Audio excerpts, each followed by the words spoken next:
Bibles, please, to 1 Samuel 18. 1 Samuel 18. And the question sheets, if you don't have one, there's a couple spares on the information counter. It's Part E, David and Jonathan, Part E. David and Jonathan, and the material is out of 1 Samuel 18 through 20. So I'm going to read the first 9 verses of 1 Samuel chapter 18. Now it came about when he had finished speaking to Saul that the soul of Jonathan was knit to the soul of David, and Jonathan loved him as himself. Saul took him that day and did not let him return to his father's house. Then Jonathan made a covenant with David because he loved him as himself. Jonathan stripped himself of the robe that was on him and gave it to David with his armor, including his sword and his bow and his belt. So David went out and wherever Saul sent him and prospered. And Saul set him over the men of war, and it was pleasing in the sight of all the people and also in the sight of Saul's servants. It happened as they were coming, when David returned from killing the Philistine, that the women came out of all the cities of Israel, singing and dancing to meet King Saul, with tambourines, with joy, and with musical instruments. The women sang as they played and said, Saul has slain his thousands, and David his 10,000s. Then Saul became very angry, for this saying displeased him, and he said, They've ascribed to David 10,000s, but to me they've ascribed thousands. Now what more can he have but the kingdom? Saul looked at David with suspicion from that day on. And of course we're going to see a downward spiral beginning right here. And this is not actually the beginning of it. If we were to back up, we discover that Saul had disobeyed God on a couple of occasions and had lost God's blessing. And now we have this here. So from the question sheet on Part E of David and Jonathan, number 1, what did Jonathan do in regards to David in 18:3? Made a covenant. So they formed a bond. They swore vows to each other, and they took that very seriously in the sight of God, that this is a commitment that they're making to each other, a covenant bond, an oath. And why would Jonathan do that? It says he loved him. His soul was knit to that of David. He saw this guy. And the chronology is a little challenging, but it's possible that Jonathan is significantly older. We often think that, well, they must be about the same age. One of the resources that I've checked into indicates that Jonathan could be as much as 20 years older than David. But Jonathan sees in this young man somebody who is just completely sold out to God, completely sincere and genuine, and he loves him. And so he forms a bond with him. What did he give to David and why? His armor, his robe, his belt, his sword, and his bow. Now, this is maybe even a little bit more significant than we think it is, because in ancient times, not always, but many times, a man's fighting equipment was seen as almost an extension of his own personality.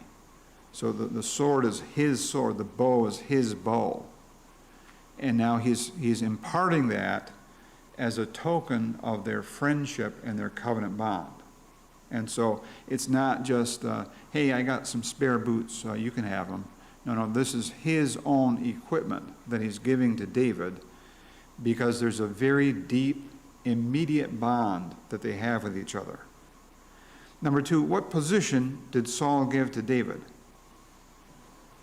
Commander. So he is commanding a unit of men. We're not told exactly how many, how many guys this is. Is this platoon size? Is it company size? Is it regiment? We don't know how big it is, but it's a number of men that are under David's command. Was David good at this commanding? Very good at it. He excelled at it. He apparently had the ability, and we know, because we have the Bible telling us, that it's actually God. The Spirit of God is working with David and helping him and empowering him. But David apparently had the kind of mind that could evaluate, a field of battle. And see, well, there's a rock formation over here, and that would be a good place to put my archers. Here's some open terrain over here, and here's where I'm going to have my infantry. And we would, if we have a fallback point, it's going to be this little declivity over here. You know, he could evaluate tactically what needs to happen in this encounter, and he was successful.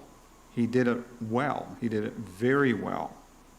So number 3, who met Saul and David as they returned from a raid against the Philistines? The women, the Jewish women. And this, again, is a typical thing. We think it's kind of bizarre. But this, remember some of the background is it actually has been several generations of time in which the Philistines have been oppressing and enslaving the Jews. And so this is new for the Jews to begin to have victory over the Philistines. And it calls for celebration. And we think it's bizarre. We think that this is kind of gory and kind of, this is strange. But in the ancient world, it was a common practice for the women to come out to meet the soldiers as they came back from a battle, and even to get graphic and say, our soldiers cut off the heads of the enemy. Yay. They rejoice and make songs about it. And we say, well, that's kind of bloodthirsty. Well, battle in 1000 BC was bloodthirsty. That's what it was. And so this is not an unusual thing for the women to come out and sing a song. What kind of a song is this? Well, it's a victory song. It's a song celebrating the victory of the Jewish soldiers over the Philistines. And how did Saul respond to this song? With great jealousy. Now this is, you can begin to see, sadly, some insight into Saul's character. Do you remember when Samuel first anointed King Saul? What was he like back then? Very humble, self-effacing, grateful. He was not putting on airs. He got anointed and crowned king, and then he went back to farming. And it wasn't until there was a need for battle that he said, let's go. But he was very humble, ordinary kind of a guy, didn't think of himself as better than anybody else. But now, listening to the women sing this song, it really begins to goad him. He really begins to get irritated, and it actually gets worse. Question 4, was David conspiring to seize control of the kingdom? Not at all. Not at all. There is zero evidence. David is simply doing what Saul told him to do. Saul said, you're a commander, go fight the Philistines.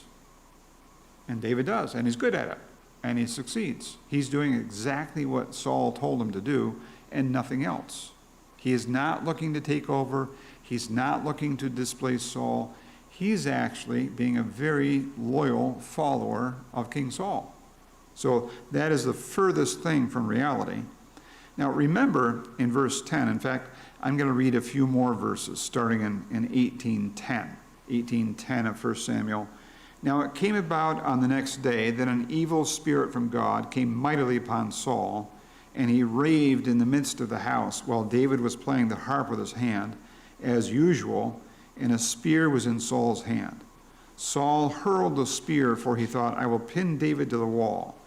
But David escaped from his presence twice. Now Saul was afraid of David, for the Lord was with him, but had departed from Saul. Therefore Saul removed him from his presence and appointed him as his commander of 1,000, and he went out and came in before the people. David was prospering in all his ways, for the Lord was with him.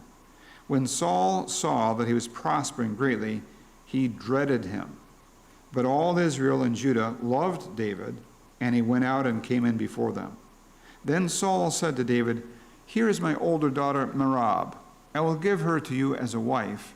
Only be a valiant man for me and fight the Lord's battles. For Saul thought, my hand shall not be against him, but let the hand of the Philistines be against him. But David said to Saul, Who am I, and what is my life or my father's family in Israel, that I should be the king's son-in-law? So it came about at the time when Merab, Saul's daughter, should have been given to David, that she was given to Adriel the Maholathite for a wife. So, describe Saul's mental trajectory. He's already plotting and scheming that the Philistines would undoubtedly kill David. So he is beginning a long spiral into madness. And he is projecting onto David evil thoughts that he himself has. Now, it is interesting in verse 10. It says, now it came about on the next day that an evil spirit from God came mightily upon Saul. Huh?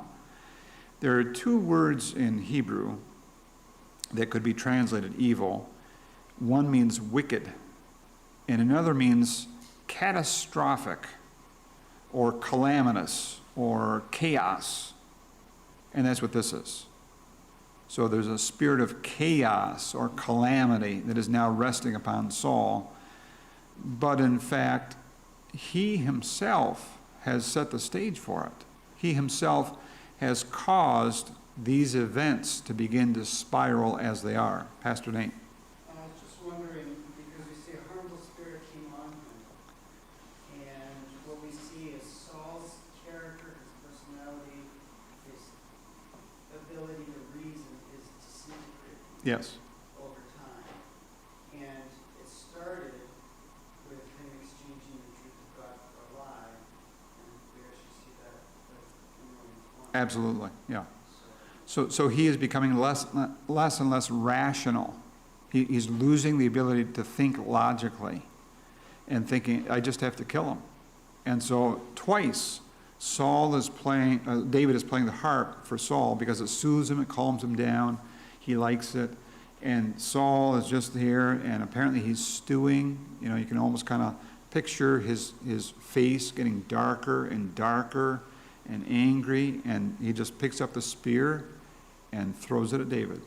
And David apparently comes back because Saul does it again, twice it says. And then Saul says, I just have to get him away from me. I have to get him out from being near me. And you can see the sequence in verse 12. Saul is afraid of David. What has David ever done to make Saul afraid? Nothing. He's never threatened him. David has never picked up a spear and thrown it at Saul. David has never said, I'm going to kill you. He's never done anything like that. And Saul's mind is beginning to flame out. He's scared of him. Did you notice down in verse 15? It gets worse. When Saul saw that David, was prospering greatly, he dreaded him. So, you know, every time he thinks about David, he gets a sinking feeling in the pit of his stomach. And he can't stand the thought of David. Huh? Could Saul have been a believer? Could he have been a believer in God? The Spirit of God did come upon him. Does the Spirit of God ever come upon anybody who's not a child of God? I don't think so. This guy is losing his mind, and he is a believer. Whoa. Folks, this has very serious implications for us. If we turn our back on God and begin walking away from Him, can we get into a spiral where eventually we can't even think straight, and people who love us and who are trying to help us, we're angry and we're scared of them, and we say, get away from me. Yeah. This is tragic. This is so sad because he had a lot of potential. Well, let's get back to our question sheet. I'm on number 4, I think. What did Saul attempt twice in 1811? Well, that was to try to kill him with a spear. What position did Saul give to David, and why? Commander of 1,000, so he's now the leader of 1,000 soldiers. And why did Saul give him that position? hoping he'd get killed. So it's not, this guy's really good. He can win battles for us. David, you're in charge of 1,000. No, that's not what it is. It's, I hope he gets killed. I hope in the next battle he gets skewered. Wow. So what was the result of this decision in 18:13 through 16?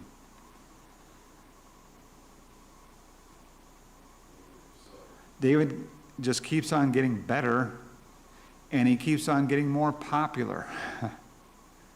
The people love him. They say, look at this guy. He's amazing. He takes good care of his men, and he wins battles. He's smart. And you can just see Saul in the background with steam coming out of his ears, grinding his teeth into powder. He is so angry. But David is prospering because God is blessing him. He is obeying the Lord, and God is blessing him. So, question number 5, what was Saul's devious plan in 18:17 through 25?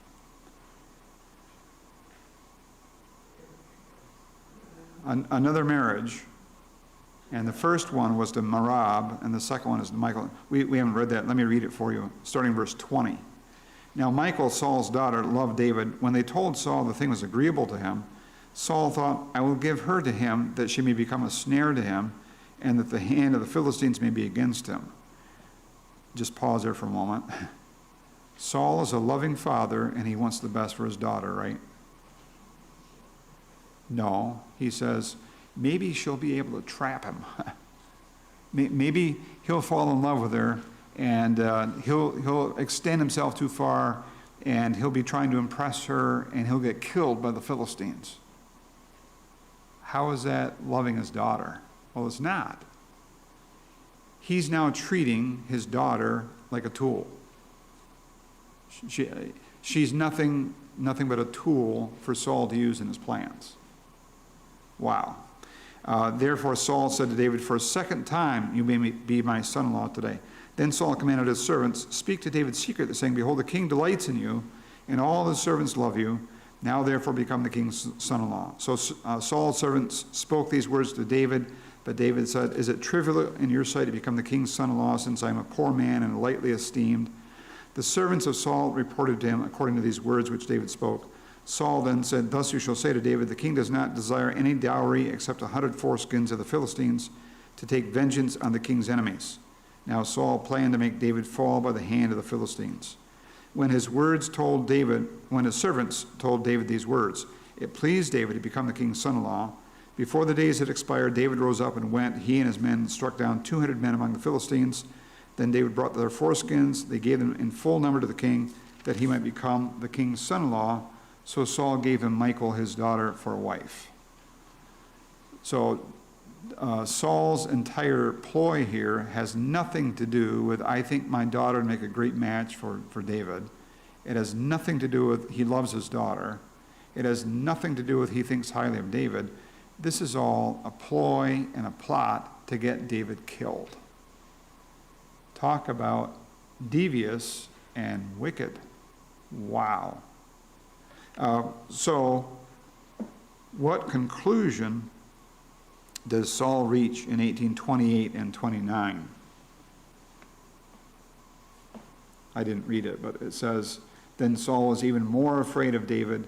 Thus Saul was David's enemy continually. So Saul has reached the conclusion, there's nothing else to do about it. Everything that I try, David turns out to be successful. He just wins. And now he's married to my daughter and he's my son-in-law. The only thing left to do is to just kill him. I got to just kill him. And it has devolved to this point. How very sad. So there's a brief respite from the conflict and tension in this narrative in chapter 19. Who was instrumental? This is question number 6. Who was instrumental in bringing about this reprieve? Jonathan, Saul's son Jonathan, who made the covenant with David, and they are best friends. And so Jonathan intervenes because Saul tells Jonathan in verse 1 of chapter 19, I need you to kill David.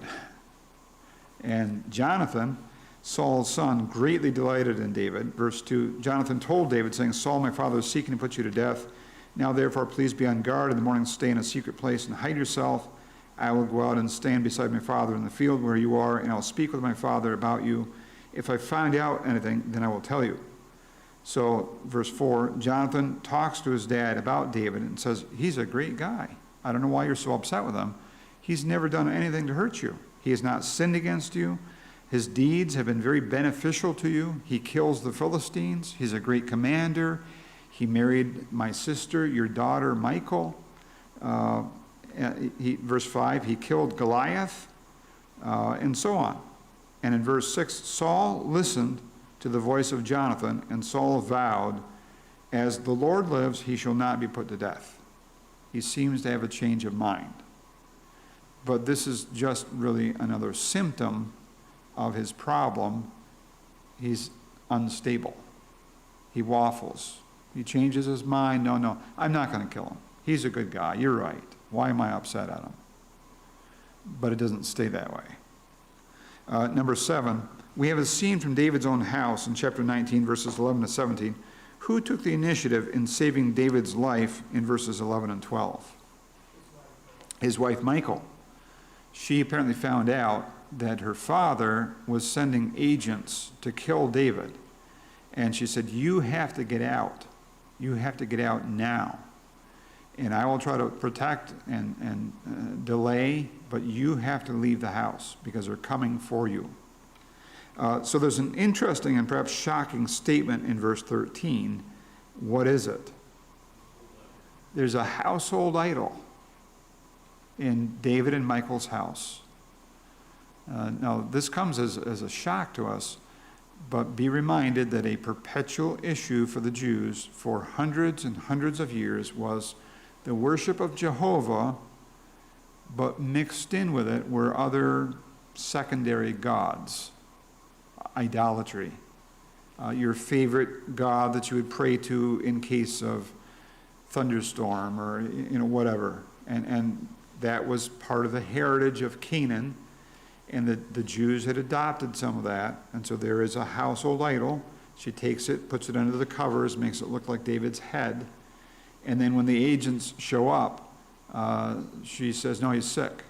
And when they break into the room to kill him, they discover he's gone. Do Michal's words in verse 17 match what actually happened? No. She tells them, he said, let me go. Well, that's not what happened.